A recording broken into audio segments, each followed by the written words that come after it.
ba yung credential na yun? Well, yung kasi may mga title yan. No? So, Aaron J. Makalisang, LPT, LGBT, Yes. DSWD, DepEd-DNR. So, lahat ng ahensya. MMDA, yes. Walang hindi lang LTFRB. siya recognized ng PRC. But anyway, fantasy ko yun eh. Tama. Diba? Ay, iba nga, may mga titulo, di naman nagtuturo. Oh!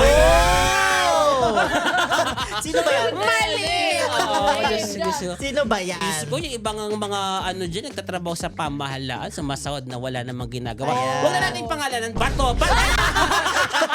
Ay, seryoso Sorry po, kasi.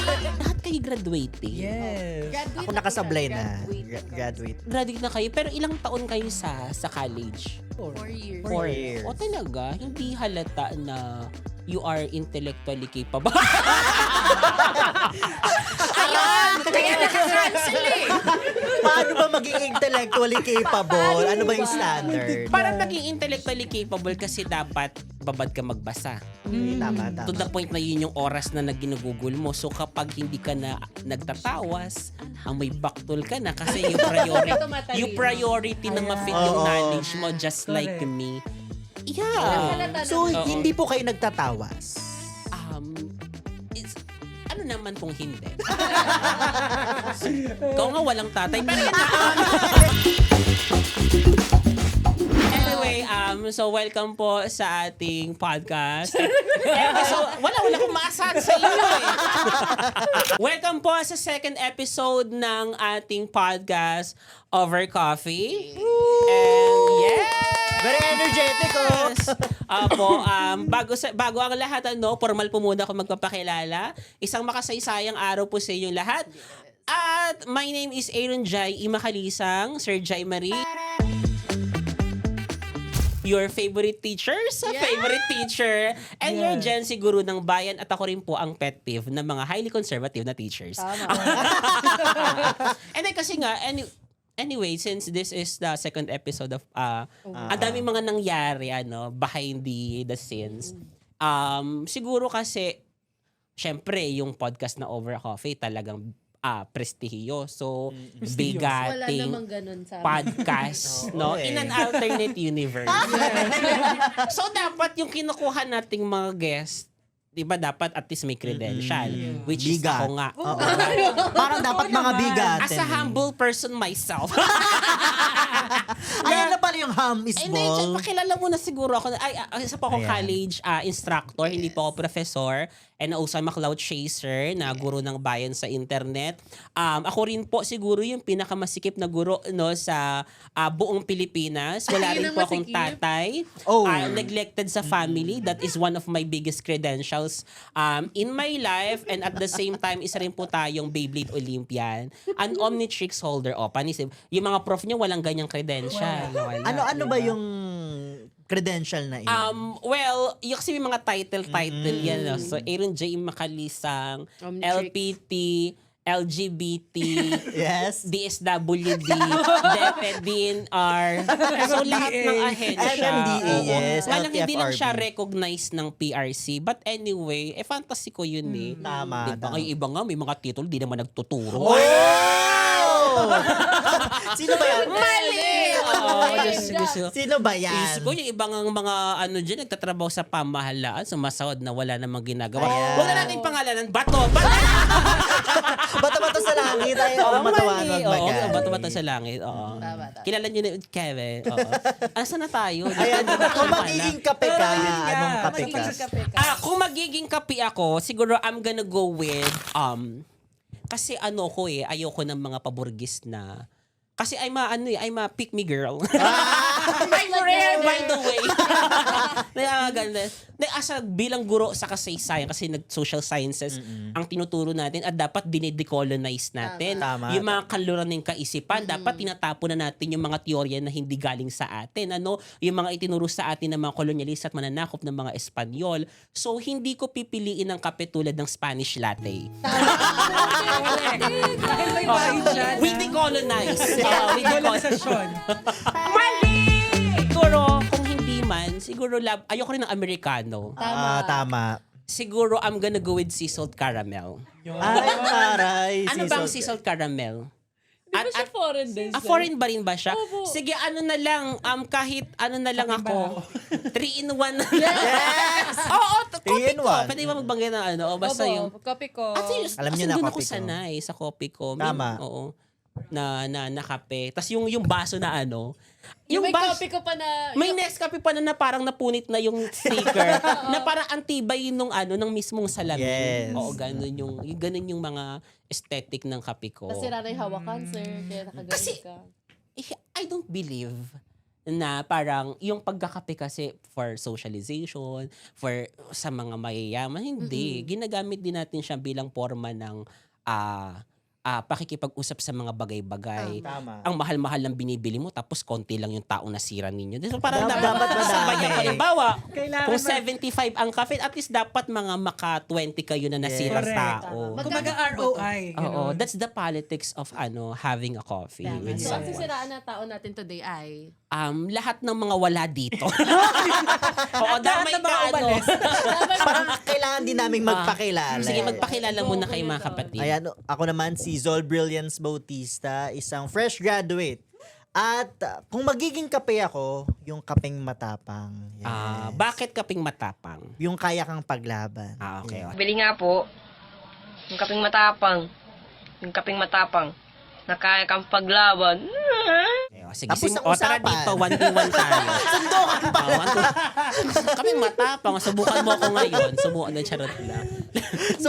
Kaming matapang, ang classic. But Diba? at the same time, so powerful. Ang powerful. Yeah. Mga- So, grabe. Kapeng barako. Yeah, barako. Taray. Pilipino. So, dapat. umaatake ka ba ng mga barako? Yung mga, lalo na yung mga hindi...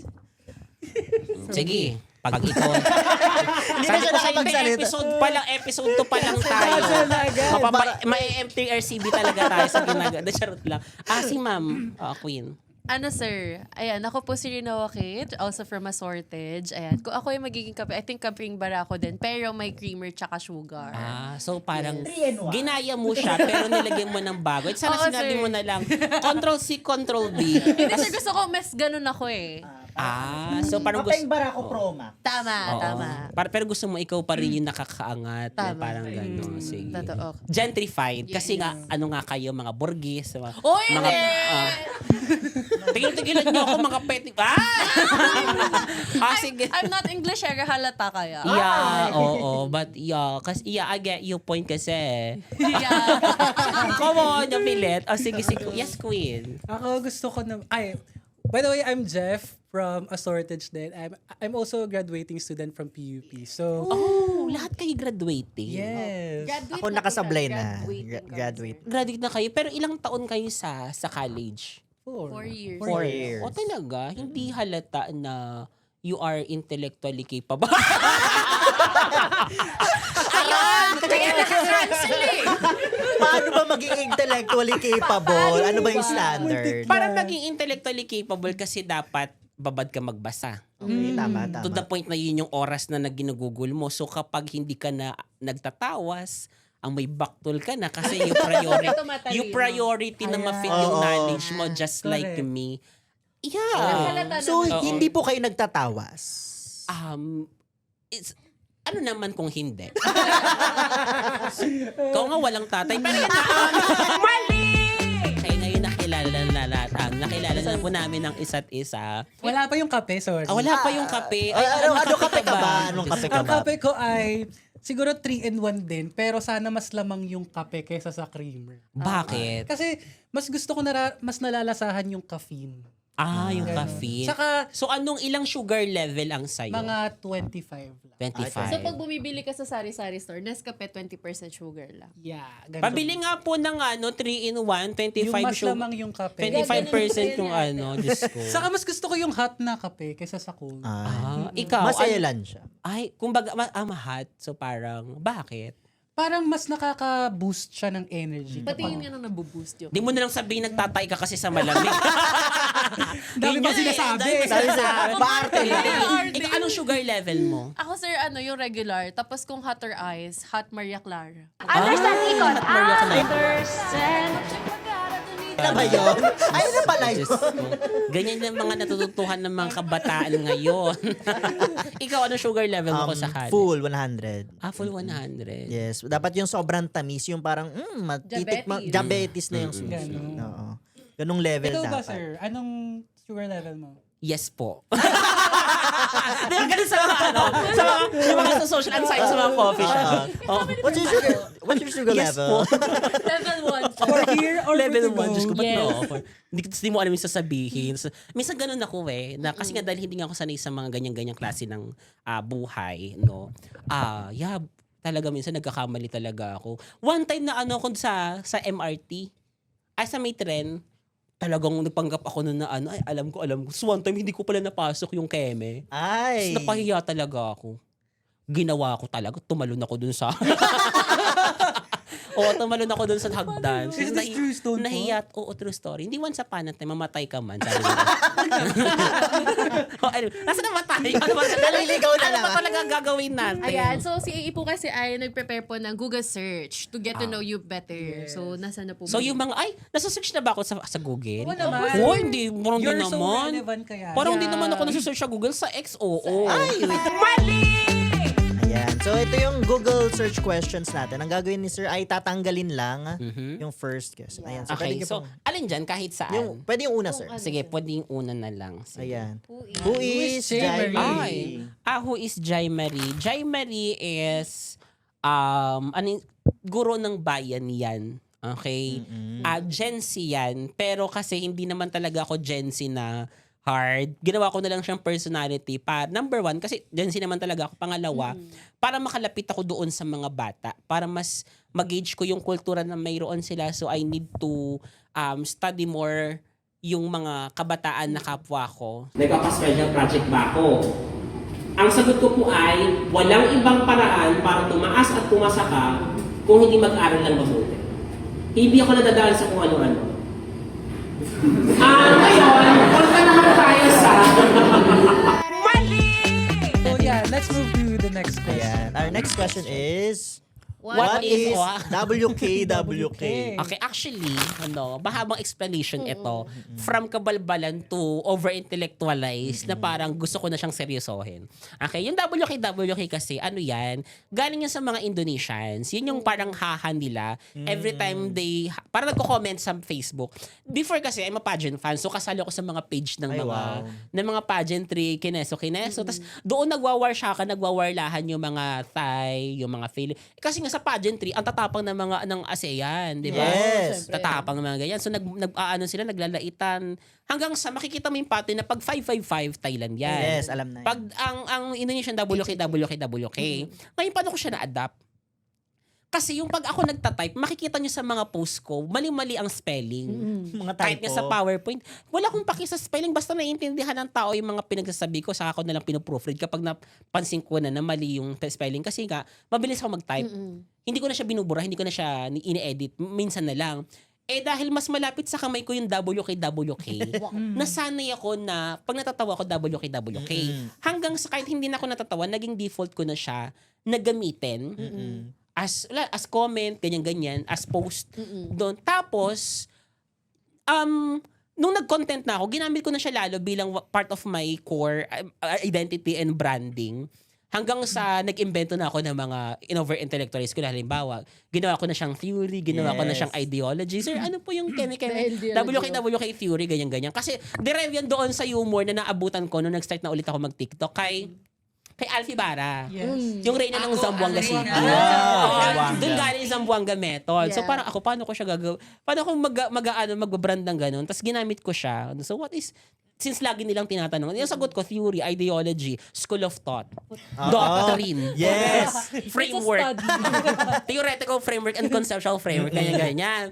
Tapos ginawa ko na siyang inilapat ko siya bilang pangalan ng paraan ng pagtuturo ko. Since gusto ko na siyang gawing totoo. So parang ginawa ko siyang pedagogical theory. Wow. Oo. So si WKWK. Ano tunog niyan, sir? Like, Yan. Natunog siya. Pero kasi ang nakakarinig lang niyan aso kasi. Ganon ka-inclusive. Oo. Ganon ka-inclusive ang teorya na ito. Aso. Kailangan kakasama ang lahat-lahat kasama. Ang ganda. Nahamig Ang lahat. ganda. Kaya It's pag an tinatanong, sir, ano po bang basa dyan? Kahit ano. Tama. Binibigyan kita ng laya kung paano bibigkasin o babaybayin ang WKWK. So, walang definite na Walang pronunciation. definite. It's all about, kasi ito yung nami-misconcept ng mga bata, hindi ito tungkol sa pagkakabisado ng teorya. Tungkol ito sa gaano kakahanda at katalino i-practice ang mga teorya. Wow. Legit to. Ang bigat nun, no? Oo! Totoo yan! Nagsimula tayo sa tawa. Di ba? Kaya, ginawa ko na siyang totoo. Tapos sabi ng mga teacher ko, ano daw, what if isulat ko na daw siya bilang research theory, ganyan-ganyan. Tapos dahil tamad pa naman ako magsulat, no, sa ngayon nasa thought ko pa lang siya. Pero yun nga, parang may plano nga ako na baka what if gawin ko nga siyang totoong theory na naka-align doon sa way ng pagtuturo kasi data-driven, research-based, nakabatay din naman sa pag-aaral yung paraan ng pagtuturo ko na kahit mukha siyang kabalbalan, may batayan ako doon. Akademiko kong batayan para doon. May laman. Dapat ganun. May laman Oo. palagi. Paano sa inyo yan paano nyo na-perceive yung paano basa nyo dyan? Sige nga. Ako nung una, akala ko typo siya. So, binabasa ko siya. Naging Ikaw. ganun. Waka. Ako, may tawa kasi na parang sound like... Ganon. Ganon. Pero, Actually, iba-iba yung sabi, hala, si Sir Wiki. Si Sir Waka. Si Sir Wak. Si Sir... Kaya ganon. Tapos sabi ko, kaysa pumili ako ng isa, edi hayaan ko na lang sila. Maalala why sila. not tanggapin Nga lahat? lang, I find it na parang may borderline appropriation kasi siya. Kasi again, kultura kasi yan ng Indonesian. So, kung anong bigkas sila doon, dapat yun ang gagamitin So, ko. let's Yadab ask ko. yung Indonesian, sir. Okay, sa lahat po ng mga... English, sir. Hindi, wala ba kayong ano dyan, yung auto-translate? Di ba Ano namin ba yan? Ang afford? hirap-hirap naman ang kumpanya nyo. Hindi pa namin afford. Oo, sorry po kung inangkin ko na yung WK. Hindi, feeling ko kasi, yung WK na yun. Kaya marami nakaka-relate. Kasi, manifestation ito ng kahit may dagat na pumapagitan sa Indonesia at Pilipinas, hindi doon natatapos yung komunikasyon. Kasi yung WKW, isa na lang nakikita yan sa ML. Tama. Na meron tayong interaction sa kanila. Yes. Diba? Sa pageantry, na whether nag-aaway man tayo, ang punto ay may interaction tayo sa kanila. So, WKWK is a manifestation of globalization. So, Ay, wow. so kahit magkakalayo tayo, Ayun na sir. ipasok! Kahit magkakalayo, we are one. We are Kaya one. pala inaangkin ng China ang Batanes. Oo nga, Diyos ko, lahat na lang inangkin. Aray Diba? ko. Pero kailan kaya kumaangkin? Guys, seryoso kasi. Punta na tayo sa last question. Okay, last question. Si Is Jai Marie naturally funny? Oh, nakakatawa ba talaga si Jai Marie? Medyo lang, sir. Parang hindi naman. Caps lang. Syempre hindi ko siya kayang sagutin kasi magmumukha akong mayabang eh. Hindi, okay lang, sir.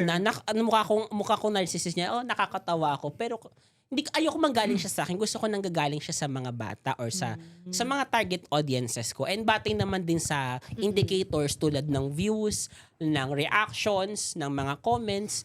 Most likely naman natutuwa naman sila. Yung mga estudyante na nakikita nyo nagko-content, natatawa naman sila. Nga lang, malaki lang din ginagastos ko kasi syempre, tagi-100 din sila. Ba't may bayad? Kasi scripted din kasi. Ba't may kaabutan ng pera? Bawat tawa may yun, Ched. monetary. Ched. Oo, may pasulat muna. na lang Tsaka po. di kasama din sa grading system namin. Oo. 5% exam, 5% quizzes. 90% tatawa sa joke ko. So parang Mas mataas pa. Mas mataas pala. yan po yung revise po natin na Ay, grading di, system. may ganun pala. May Oo. revised pa lang. Naiba na. Naiba. Hindi kami Nung updated. nagbago na yung matatag curriculum, nagbago na din yung grading system. Anong tawag dyan sa curriculum? Jai Marie's grading system. Let's lahat na lang. Gago. Sobrang nandito eh. Pwede na akong gumawa talaga ng paaralan. Tama. Na parang may sarili na akong teorya, pedagohiya, may sarili na akong grading system. Ako na rin actually, part-timer ako sa ibang pamantasan and also, not to brag, rin po ako, dean. Ay, Wow. talaga, Dean. Wow. Yes, dean po ng College of Pseudo-Social Sciences and Philosophy sa Totoo ba yan? Yes, Bigatin, BSU wow. din. Mm-mm. Biringan State University. Ayun, once. Anyway, Diyos ko. Naniwala na ako. Oo, nagtuturo ako sa iba't ibang mga paaralan. Iba't ibang engkanto, iba't ibang Oo. kaluluwa. Kasi nga, again, inclusive. Tama. Maraming mga engkanto at suwang manananggal ang hindi naabot ng kalidad ng Paaralan. edukasyon. Oo, na mahalaga So, paano talaga. yun? Paano mo masasabing absent yung manananggal? Nandyan naman yung half. Pero yung half, nagka-cutting. Ang hirap nun. Oo nga. Okay. Paano yun, sir? Okay. So, pag ganyan kasi, sa attendance kasi namin, very kami ang tawag ng makritik, talagang tinatawagan namin yung number ng yung guardian. Hello ma'am, good afternoon po. Nandito po yung kalahati po ng anak nyo. Asan po yung isa? So, parang...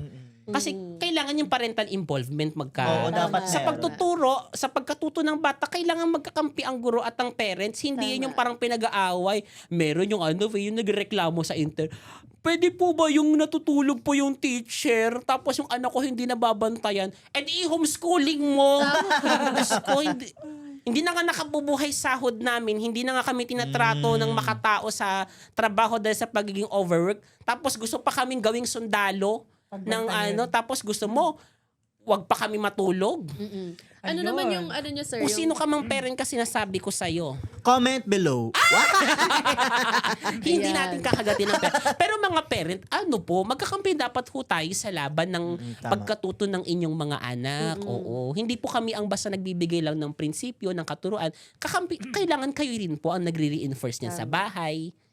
Kasi, Sa bahay nagsisimula yung maayos na edukasyon. Dapat Tama. sinususugan yun ng mga magulang.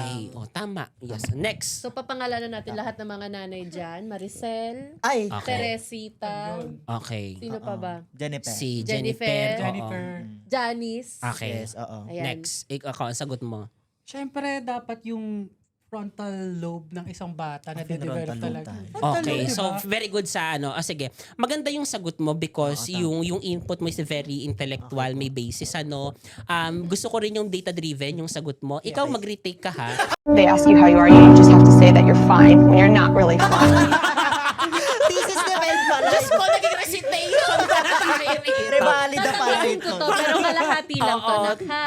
Oo, Diyos ko. Tatanggapin ko yung sagot mo pero mababa ang score ha. Huwag Bumabasa mag-expect. lang ako sa gawa Tandaan nyo. nyo, kami gumagawa ng grades. Kayo gumagawa ng grades, taga-encode Pero lang magkano kami. po ba kapag 90? Oo. Ay, hindi ko nagpapak-ano. Dito, Ay, wala. MA lang yun. Hindi Wala. talaga Totoo ako, siya. Wala, hindi ko wala. pinagkakakitaan ng Tama. mga estudyante. Minsan lang, Oo, hindi. Binabanatan, oo. Pero hindi talaga. Dinuduraan. Ang init niya. May belo. Oo, may gano'n. Pero hindi ko kinakomodify ang estudyante dahil hindi naman dapat gawing negosyo ang isang serbisyo at serbisyong batayang panlipunan tulad ng makapag-aral dahil karapatan yan at hindi isang pribilehiyo. Kaya sana, para hindi makomodify ang mga bata, gawin nating mas accessible ito at abot kaya pondohan ng sektor ng edukasyon. Hindi yung ilalagay ang budget sa kung saang ahensya na nakokorap, Uy. no, tulad ng halimbawa sa DPWH, 'di ba? Hindi naman talaga totally kulang ang budget ng pamahalaan, hindi lang siya properly allocated. Tama. Isipin mo, kung yung trillion na nawala sa flood control project na ninakaw ng mga hayop na yan, inilagay natin sa sektor ng edukasyon. Di sana ang dami nating classroom na napagawa, nabigyan ng nakabubuhay na sahod ng teacher para hindi na sila commodify ng kanilang pagtuturo. No, magbenta ng alam mo yung pagkaperahan keme-keme. O kaya naman ang tawag nito, makapagtanggap ng maraming enrollees ng mga bata, no? Kasi hangga't may mga bata na nagtatanong sa social media na may slot pa po ba? Manifestation yun na hindi sapat pa yung budget ng sektor ng ating edukasyon. Kaya dapat budgetan po natin one time. May nagpo kasi ako sumasagot ako sa social media Tapos Very interactive. nagtatanong sa page, may slot pa po ba? So ako magre-reply ako as a concerned na teacher. Opo, ako po. So parang Ibang slot ka. ibang slot pala. Ibang slot. Oo. Minsan kasi limited lang yung Oo, limited. Pero hindi dapat siya i-normalize. Tama. Oo. We deserve better. Lahat ng mga bata ay karapatang makapag-aral na hindi dapat inilimos, ipinangmamakaawa. Correct. We deserve better slots. Yes. Yes. Pero gaano ba kalaga yung edukasyon bilang isang instructor sa kolehiyo? Gaano? Siyempre, ang edukasyon kasi bukod sa karapatan ito, no, ito kasi nagiging paraan natin upang lalong i-develop ang isang tao at para mas maging productive siya sa bayan. at maging productive din sa kanyang kapwa. So kapag hindi rin natin naibibigay yung karapatan na ito, mas nagiging less productive siya na pananagutan natin bilang komunidad, bilang lipunan na yung ganong bagay, no? Basta ang paniniwala ko, dapat ang edukasyon ay nakakapagpabago. If you want to modify your... Ayun! ChatGPT! Di na kami naligo! Wala nang tubig! Mali! Pero ayun sir, parang to deepen this conversation. Yes. Nag-prepare din kami ng mga questions. Sige po. Yeah. Sige. So, Ano pipili pong- na lang po kayo dito sa ating Mahiwagang bowl. Tambiolach. Okay, wait. Sige. Pwede po ba? Sige, inom muna tayo ng kape. Diyos ko, dami na nating nasirang tao. Di pa tayo nakakahigop. Salamat po sa Intuit Coffee, thoughtfully crafted. Salamat po. Yes. Ba't ganito yung kape nila? Lasang kape. Ano talaga ako, diehard talagang coffee lover ako. Talagang kahit ano lasa ng kape. Inaano ko siya, talagang hinihigop ko siya. Kahit lamig, kahit yung nag-stuck na siya sa bahay ng 3 oras or 4 na oras. Pero mga iniinom 3 ko- araw, kaya. hanggat hindi nagtatae. Hindi totoo ha.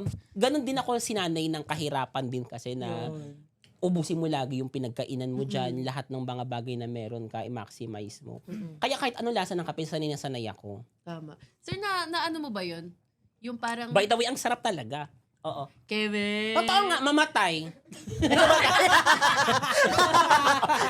Leche, at totoo. Oo. Yung ano sir, yung parang nakadepende daw sa way of living kung paano ka magsandok ng kanin sa sa lutuan ng kanin. O ano, kape pinag-uusapan natin. Mag-endorse ka ng bigas? Diyos ko, may nakita ka pa diyang Super Angelica. Meron ba nitong Jasmine? Baka may sinandoming siyang Diyos ko, ang random indoor. naman. Actually, andito siya. Leche. Hindi ko, may ganun naman. Oo, may ano siya, may class na ano. Class A. Ganun. Even ang pagkakape, may ano rin siya, yung iba nagkakape kasi para for socialization. Tama. For network. Yung iba naman nagkakape kasi kailangan mag-aral lang mabuti. Oo. Yung iba naman nagkakape kasi kailangan kumayod sa umaga. So parang meron din siyang iba't ibang dahilan Reason. kung bakit nagkakape ang tao. At minsan ang batayan nun ay uri. Di ba? Taray. Ayan, may laman na yung sinasabi ko, ha? Ganda, may Siyempre, ano na makakahakot na tayo ng mga tibak niyan. Di ba ganun ako Isang eh? taas ka mong pagbubugay sa lahat ng mga progresibong nagkakape araw-araw. Eto kayo, na charot na. Mali! Ang tanong ay, have you ever made a joke that people misunderstand? Oo. Hindi siya, pero sa pagiging komedyante, hindi naman sa lahat ng pagkakataon talaga, tatama yung gusto mong mangyari. May mga jokes na hindi maglaland. Yes. May mga jokes talaga na magbabam ka. Pero kasi doon din naman papasok yung strategic skills mo kung paano mo siya babawiin. So, halimbawa, may mga joke ako na hindi talaga bumenta eh. So, halimbawa, nag-joke ako ng ganyan-ganyan. Anong tawag sa sa sardinas na tumatalon? Eh di, tipa ka lang. Tapos ganyan. Di sila matatawa. So sabihin ko, explanation ng joke. Tapos natatawa na sila. So depende pa din. Minsan, para tumawa talaga sila, kailangan mo duraan. Tatawa ka hindi. Tawa ka, hindi. Talaga, oo. Ba't parang grabe yung buwelo? Yun nga lang, hindi ko siya kino-content. At baka ma-ERPB tayo. Ayun, mga ganun. May mga ganun. Pero yun. So parang may mga joke din ako and content also na hindi talaga siya nakapuna-puna. Na ako, as sa akin naman, tinitake ko siya as makatwiran. Lalo na kapag maganda yung rason ng pagpupuna, kahit hindi madami yung may thought ng ganun. For example, meron akong content about sa BL na MLM. So, tama yung puna eh. And yun naman din kasi yung risk ng pagiging experimental. Kasi I'm a very experimental kasi. So, ang dami kong mga sinusubok na mga kung ano-ano just to do some experiment. Kung effective, di maganda. Maganda ang effect. Kapag hindi, kailangan kong tanggapin ng puna. And regardless kung gaano sila kadami o hindi. Okay? As long as valid at makatwiran at logical, no? At may batayan. No? Kaya, hindi ko siya inulit. Binura ko na rin siya at the same time. Alam ko rin naman na mangyayari yun. So, hindi ko na rin siya kinontinue sa iba ko pang mga seminars. And kanina, I have this content about din sa pagsakay ko doon sa upuan sa bus. Of course, mukha siya nakakatawa at parang panilibang sa sarili, pero at the same time, it's so selfish din kasi number one, public transportation yon na what if hawakan yun ng isang tao, tapos pag hawak niya ang asim, siyempre parang di totoo. Minsan di pa naman ako naliligo. Ay, Mali. Pero may mga ganong bagay. Pero ano po yung mga usually na nakikita nyong like hatred comments or negative comments? Siguro against you? yung parang wala masyado. Sa totoo lang, doon naman ako grateful. Pero kung meron man siguro, yung common pattern is hindi pa nila na-accept yung how I view education and how I view what teaching is. Tapos on how I portray myself. Paano ko binibigyan ng image yung sarili ko as a teacher na sobrang unconventional, unorthodox, mula sa physical hanggang sa non-material na manifestasyon ng kulturang ipinapakita ko sa loob ng classroom, no, may mga ilan, no, especially kung makikita mo din yung demography nila, nandun sila sa hanay ng mga tawag nito, boomer din kasi ganyan, which is nagigets natin kung saan nanggagaling, ng mga conservative ones at ilang mga people na sobrang yung mga pet peeve ko din, yung mga uhaw sa mga titulo, sa mga recognition, sa pag hindi mo tinawag na doktor, nagagalit. Most Yes. likely sila yung mga yung galit sa akin. Oo. Siguro dahil baliktad kami ng perception sa teaching. Ako wala akong pakialam kung anong titulo meron ka dyan. Ang pakialam namin, nagtuturo ka ba o hindi. As long as may nakukuhang maganda. Oo. As long as you give quality education na dapat deserve ng bata regardless of your rank, ibigay mo. Pero of course, responsibilidad natin mag-aral lang mabuti, magpalalim pa bilang guro at magpalalim din ng karanasan at kakayahan. No? But at the same time, kailangan nag-i-improve din tayo sa mga ganitong bagay.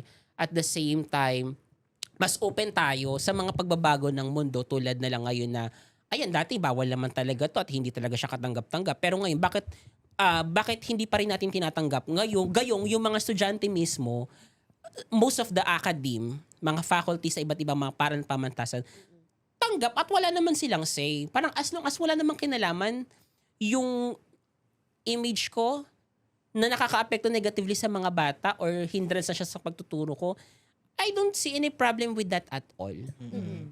So sir, paano kayo nagre-respond dun sa halimbawa sa mga conservative na up until now, pinupuna pa rin yung the way you talk, the way you dress, the way you express yourself? Sobrang rin ako, yung tawag ito, mapili sa salita. Ayoko silang ma-offend. Hello sir, good morning po. Naintindihan ko po yung concern ninyo. Siguro pangit lang talaga yung taste ninyo sa fashion. Or talagang, di ba hindi naman siya offending? Di ba hindi, sumagot kayo? Ayun. Parang hindi na si Sir Jay yung nakikita ko sa social media. Parang hindi ganito yung nakikita na. Oo. Sorry po, ito na po talaga si Sir Jay. Pagtyagaan na natin. Oo.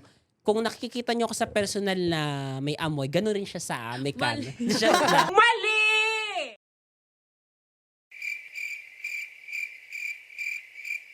Next. Can memes actually educate people? Ay sir, di ba kilala yung mga PPT nyo na ma-memes? Oo, Mga mahilig pop mag-memes culture. saka mga kung ano-ano. Maraming mga RRL. Pop culture reference. Okay.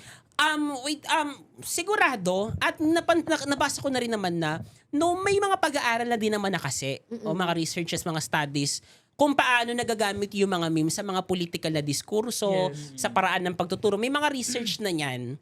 No? So to answer that question, yes, pwede. But the question is, How? yung pa din, paano yung delivery? Tama. Baka kasi pilit.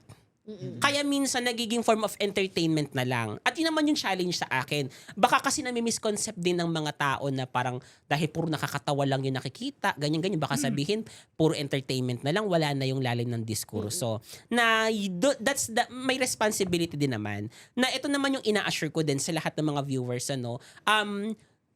Yung nakikita yung mga video clips sa mga content ko, maikli lang siya, 30 second, 20 second. Mahaba na yung 2 minutes. 5 minutes, mahaba, yun yung pinakamahaba ko. No, wala ka, makikita mo lagi puro tawa, pero gusto kong i-assure na hindi siya sa loob ng 3 oras or 1.5 hours, hindi naman kami puro tatawa lang. May mga diskurso din naman kami. At doon papasok yung tinatawag doon sa teorya ko ng gahom ng biro. Ang biro kasi sa psikolohiyang Pilipino, or sa psychology, okay? Parang minsan kaya tayo nagbibiro to make it parang pagaanin yung mga bagay na sobrang bigat. or doon sa mga struggle natin sa buhay na gusto nating pagaanin. O kaya minsan, ginagamit natin ito, ang pagbibiro, upang magkaroon ng kapalagayang loob. No, sa psikolohiyang Pilipino, meron kasi tayong tinatawag na loob. Okay? At dahil ang mga Pilipino ay very highly relational, ang hilig natin makipagrelasyon sa isa't isa. Ibig sabihin, lagi ang goal natin, magkaroon ako ng maayos na kapalagayang loob sa'yo. Maging kaibigan kita, maging maayos na katrabaho, maging maayos na kapamilya, kasintahan, o kung ano man. No? At para magawa natin yun, yung pagpasok natin sa loob at makapalagayang loob natin ng isang tao, gumagamit tayo ng biro para tansyahin minsan yung wavelength kung kaya ba natin makapasok sa isang tao, hindi. For example, hindi mo pa siya kakilala. Tapos minsan gumagamit ka ng biro para tansyahin siya. Di ba may mga ganun tayong experiences na, binibiro mo yung Parang isang tao. testing the waters. Testing the water. Kung magkiklik. Oo, nagsasamative test ka doon sa tubig. Ano yun? Ano yung tura ng Explanation ng joke. Testing the waters. Ayun, wali. Leche. Ay pala yung sample ng mga hindi nagalan. Okay, good. Wala- Testing the water. Tapos na, no? Hindi, nag-gets na namin. Saka nga ulit graduate sa UP. Te, lahat kami dito, mga taga-state yun, nag-gets naman namin agad. Hindi naman sa inaano kita, ha? Sir, parang na-waiting list lang kasi ako. Sorry. Waiting list. Paano waiting list? Doon lang sa waiting shed. Rainy! Ang galing. Akala ko nagpalista ka kay Dean. Dean's list. Nepotism. Pero ano sir, parang on a serious note, kasi di ba parang yung ibang teacher, tinatry din nila mag-joke, pero minsan kasi nababasa sila ng students. So how do okay. you draw the line po? Okay, dito din papasok yung kakayahan mo din mag-aral ng different types of humor at saka biro din kasi. Pero balikan natin yung, since we are very high relational, ngayon, gamit yung biro, nagagawa natin makalapit sa loob ng isang tao, which is goal naman natin yung bilang mga Pinoy. Yun ang ating kultura Kapag mas lapit na yung loob natin, mas makapalagay yung loob na kita, mas madali sa ating mag-usap ng mga bagay na sobrang seryoso. Sa politika ng Pilipinas, na tinuturo ko bilang guro sa Agham Panlipunan, yung politika natin masyado mapaghati. Opo. Yeah. 'Di ba? DDS ka, Oo. Pilawang, Kakampwet, 'di ba? May mga ganun-ganon. Pulangaw, DDS shit, Lenny Lugaw, BBM, ganyan-ganyan. Masyado siyang mapaghati. Divisive. At dahil malayo ang loob ng isang tao sa isang espasyo tulad ng social media, dahil hindi naman tayo magkakakilala, once na mayroong halimbawa political na balita, nagmumurahan tayo sa comment. Nagbobobohan tayo. Napakadali sa atin, ang bobo mo kasi, ang tanga mo kasi. Kulto. Bakit? Cool. Ang dali sa atin magbato ng mga masasakit na salita sapagkat malayo ang loob natin sa isa't isa. Yes. Pero kapag may kaibigan ka namang DDS, may kaibigan ka namang Keme, na pinipili mo yung salita mo kasi yun, binavalue mo yung relationship at may lapit ka na loob sa isa't isa. No, dahil nag-invest tayo doon as a Pilipino at ginagamit ko yung kultura na yun para magturo ng mga sobrang bibigat na mga usapin sa loob ng classroom. Kapag na-condition ko na yung mga bata gamit ang biro at meron na akong kapalagayan ng loob sa kanila, doon ako nagbabato ng mga sobrang bigat na mga salita, sobrang tapang na mga prinsipyo, na mga tindig, na mga political na diskurso. Okay? Gumagamit tayo ng biro hindi para pababawin yung diskurso, kundi para ilapit sa kanila yung mga bagay na dapat namin pag-usapan. Kasi minsan parang ano siya it's not the subject itself, but it's how you say it. Parang gano'n. Yeah, oo. So, ang nakikita ko dito, magkakakawing. Mula sa pagbibiro, mula sa meme, nakakawing dito yung halaga ng pakikipagpalagayang loob. Pakikipagkapwa. Pakikipagkapwa. Yes. Kasi ayun yung mga bagay sa psikolohiyang Pilipino na dapat isinasaalang-alang natin para tumagos Oo. yung mga aralin. Kasi minsan, mahirap nang alamin o mahirap i-digest yung mga aralin minsan.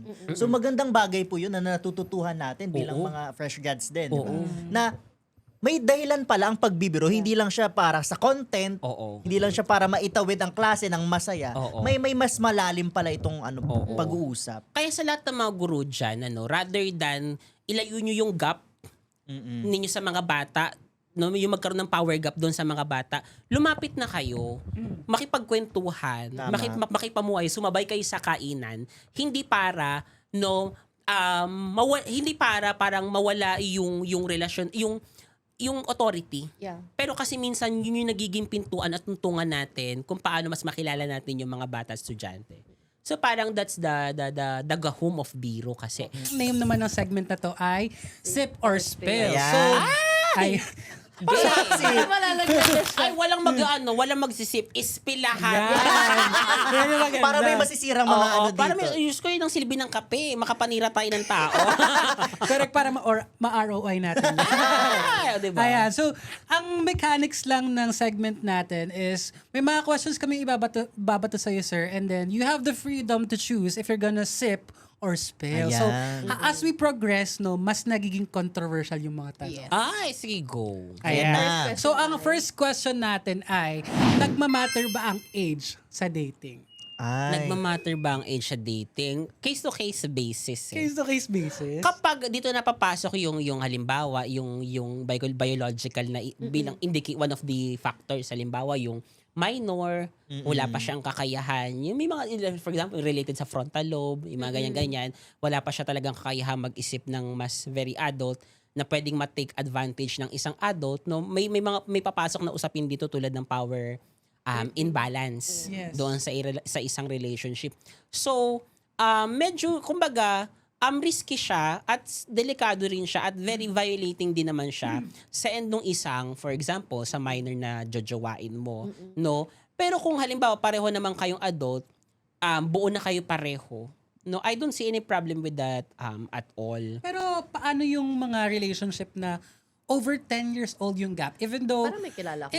Ay. nasa right age na both, pero yung gap kasi, yung kumaga yung issue dito. Halimbawa, ako sir, 33 years old na ako. Tapos ang jojowa ko 18 years old. Oh, Diyos ko, yung pangalanan mo, hindi yung ano ka. Tapos ako ang gusto mong idawit. Pag ako nasabi ko sa'yo. Case-to-case basis. Okay, diba? Yun nga yung sinasabi natin na hanggat may factor pa rin dyan yung usapin ng power imbalance because medyo Of the hindi age. pa fully develop ang isang Ang frontal ang lobe. isang yung mas bata regardless kung anong age niyan o kung mas bata pa no yun yung sobrang very risky at saka sobrang I would suggest na iwasan natin. Opo. So parang ganoon pero wala akong magagawa kung yan ang amats mo Nag-click Nag-click nga eh. pero syempre, i-take mo yung mga pagpupuna kasi may valid yung rason nila at may batayan.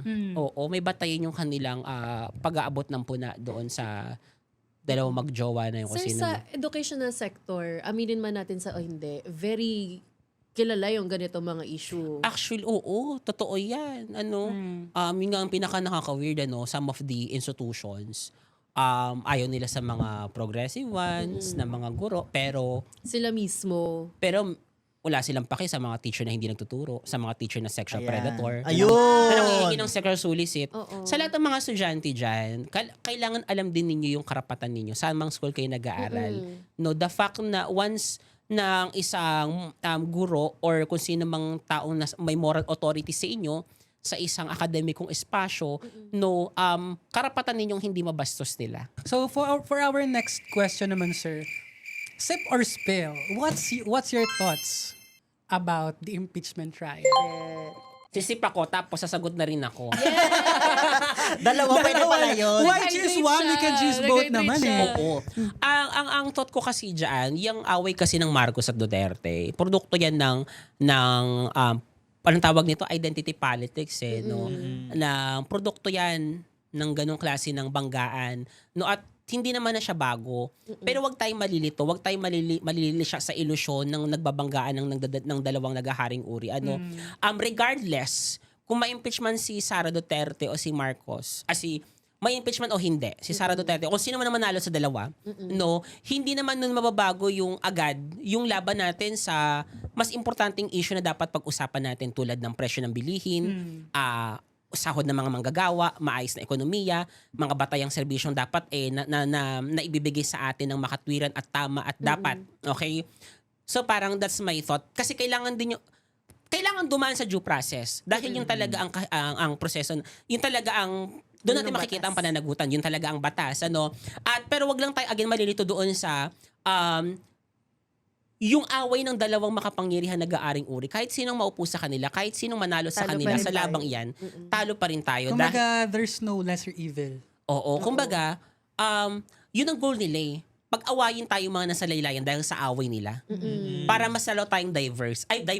Pag mas lalo tayong hati, mas lalo tayong divert, mas lalo madaling- nagko-concentrate sa ruling class Tama. Oo. yung power na hindi natin maagaw-agaw sa kanila. So that's it. So parang, yes, dapat maging informed pa rin tayo, manood pa rin ng mga balita, maging critical, makisali sa mga diskurso, at the same time, wag tayong malilisya sa mga tunay na laban na dapat din natin pinapaingay at ipinapanawagan. Yes. Correct. Ayan, for our next question, and last na rin, no, do you agree ba na on making a content, dapat original talaga? Ayan. Medyo hot siya ngayon, Oo, sir. actually, pag-usapan niya nila sa kila Stefano, tapos doon sa isang bata, tapos maraming mga comment yung mga kung sino-sino yung mga influencers na wala Yeah. namang laman, tulad na lang ni Bleep! Mali! Sino yun? Hindi. Nagigets natin yung we take inspiration from others Yes. kasi eh. Gets naman natin yon. Pero siguro magiging ethical din tayo at the same time na parang kasi social media influencing, pagiging content creator, at least may paling dyan na you are a creative, you're an artist. Yes. If you view content creation as an art din naman kasi eh. And in respect to that or ethics to that, no, respect natin yung creative juices and ideas Ng artist and product na and craft ng ibang artist, no. Pwede tayong magkaroon ng inspiration. Yeah. But, no, mas ma-appreciate ng tao kapag you create your own concept ideas and your own brand kung gusto mo. Parang katulad sa teaching. Kaya nga pag may mga teacher na ginagaya yung pagtuturo ko, okay lang. Okay lang muna mang-imitate sa psychomotor domains, ibig sabihin yung pagkatuto sa skills, no? Pinaka-basic level ang imitation. Pero hindi po pwedeng nandun lang tayo sa basic level. Papunta dapat tayo sa mas mataas at saka sa mas malalim. You create your own. Yes. Tsaka sir, kapag kasi, di ba, ang usapin palagi sa content creation, yung personality. Oo. So kapag ginagaya mo ng ginagaya itong specific content creator na to, you lose yourself in the process. Oo, natatalo ka sa laban. Oo. Na bagaman kumikita ka or nagmo-monetize ka or something na meron ka nakukuhang reach, pero sa laban ng sining sa sining, Talo ka. talo ka. Opo. Nasa sa'yo na lang kung paano mo siya ititake. Kung do you value that ba or gusto mo lang talaga mag-monetize. Doon din magre-reflect kung anong klase kang content creator, kung anong klase kang tao, kung anong klase kang artista doon sa craft mo sa content creation. So eto, siguro sir, parang small call out lang. Kasi may mga discussions ngayon na dapat daw mas tumangkilik or yung karamihan sa mga audiences ngayon, mas may tiwala na sa content creators compared sa mga media institutions. I mean, not Journalists, to, influencers. we understand. Okay. Pero ano naman siguro yung magiging thoughts natin dun sa content creators na nananadya na magpakalat ng maling impormasyon? Dito pumapasok yung tinatawag nating information disorder syndrome. Ang bigat. Koromi! Tinawagan ko si Koromi kung ano yung sabihin mo yung sabi ko. Tama ba? Di ba tatlo yan eh? Disinformation, malinformation, misinformation. Siguro i-highlight natin yung dalawa. No, minsan, nag-share tayo ng mga maling impormasyon mula sa mga vloggers, chuchu-chuchu, na mga misinformation. Akala natin yun ang tama, pero mali pala. Okay? Tapos nakakapag-share pa tayo. So, kasalanan natin at some point dahil hindi natin na-fact-check or na-verify. No, hindi tayo nag-aral, may kakulangan sa ating kapuna-puna yun, so dapat in-improve din natin yung sarili natin. No? Pero mas masama, yung alam mo ng mali, Kinakalat mo pa. kinakalat mo. For what? For content. Bayaran ka ba? Troll ka ba? ayun. For your own personal gains? Makasarili ka kasi? Masama kang tao? Halangang bituka mo? Halangang kaluluwa mo? Parang may bigat Now, yan. psikologiyang Pilipino. Nakatanggap ka ba ng malita? Parang may... Oo, mga ganyan. Inuna mo yung pera kaysa sa igagiginhawa ng kapwa at ng bayan. So, kumbaga, mas tingnan natin na mali, masama, yung pag-disinform na dapat patuloy natin kino-call out. Pero dapat hindi rin natin, nakikita din natin yung misinformation ay may mga nabibiktima. So rather than sila yung pinakapuksain, mulatin, paliwanagan ng paulit-ulit. Yeah. No, at itama hanggat kaya, no. Pero regardless, itong mga information disorder syndrome, produkto kasi ito ng sobrang weak, no, at sinirang Education. media. Pwedeng sabihin natin ng pasistang rehimen ng Duterte. Kasi nga, di ba, talagang diniscredit ang media. Sobra. Yes. No, at pinaniwalaan yung kung sino-sino mga vlogger na nabigyan tuloy ng mali, hindi actually call out dito sa Facebook eh. minonetize kasi na-empower, eh. yeah. So regardless kung magkalat ng tamang impormasyon o mali, walang paki doon si Facebook, ang paki niya kumikita siya. Yes. As long as may reach yung isang page. Oo. Tsaka mas na-empower niya pa yung mga may matataas na para sa algorithm. Oo, ng sa iba eh. algorithm. So parang So kapuna-puna din yun kay, sorry po Mark Zuckerberg, pero I said what I said. Tama. Oo. Eh Ito naman. naman. Eh di go. Makancel ako o hindi na ako sumikat. Wala akong pakialam. Babalik ako sa classroom kahit gaano kainit, kahit gaano kaliit ang kita. Kasi ang mahalaga, may silbi ka ba sa bayan o wala? Tama. Mas mahalaga pa rin ang para sa bayan. Oo. Kaysa sa mga kinikita nating pang At dahil sarili. dyan magbabalik tayo sa ating palabas ng Chris at Bimbi. Eh, Mali! Ayos segue. Ayan, to wrap up all the discussion we had earlier, no? Ano yung isang bagay na lang, sir, na nais mong mapulot ng mga manonood o ng mga Ayan. educator Yes. na napag-usapan natin kanina? One thing that you want to retain in their mindset. Siguro yung gusto ko pang sabihin na hindi ko pa nasabi, na gusto niyang i-highlight yung conversation po natin. Siguro po yung sa mahabang panahon laging pinag-aaway ang guro at estudyante. Ng isang sistemang pinipilit silang pag-awayin at pagbanggain. Tama. 'Di ba? Si estudyante nagagalit sa mga teacher pag hindi sila nagtuturo. Nagagalit sa mga teacher kapag ganito ganyan. Kapag nagpapabayad ng exam. Nagagalit sa teacher kapag alam mo yung feeling nila incompetent si teacher. Habang si teacher nagagalit sa mga estudyante kapag wala natutuhan, hindi nakakapagbasa. Or parang hindi sapat yung talino para makasabay sa classroom. Na produkto lang naman din sila pareho ng kapalpakan ng sistema. Correct. For example, bakit ang bata hindi makasabay doon sa level ng intellect level ng diskurso na dapat inaasahan ng teacher sa kanila? Maaring biktima ng malaking learning poverty. Hindi natuto magbasa, biniktima ng no student left behind, ng mass promotion na hindi epektibo. Okay? Habang yung teacher, bakit napipilitan magbenta ng mga school papers na ikinagagalit ng mga estudyante? Dahil walang sapat na materyales na magpo-provide ng pangangailangan sa mga bata sa loob ng classroom bilang isang materyales. Habang yung ibang bansa, kaya nilang gawin yun. Bakit tayo hindi? So parehong iniipit ang mga guro at estudyante ng isang sistema at patuloy tayong pinag-aaway na kailangan hindi tayo mako-confuse. Hindi naman kailangan dapat nagbabanggaan ang estudyante at ang guro. Dapat magkakampi sila. Magkakampi tayo sa laban dahil pareho tayong inoppress Yeah. ng isang palpak na sistema ng edukasyon.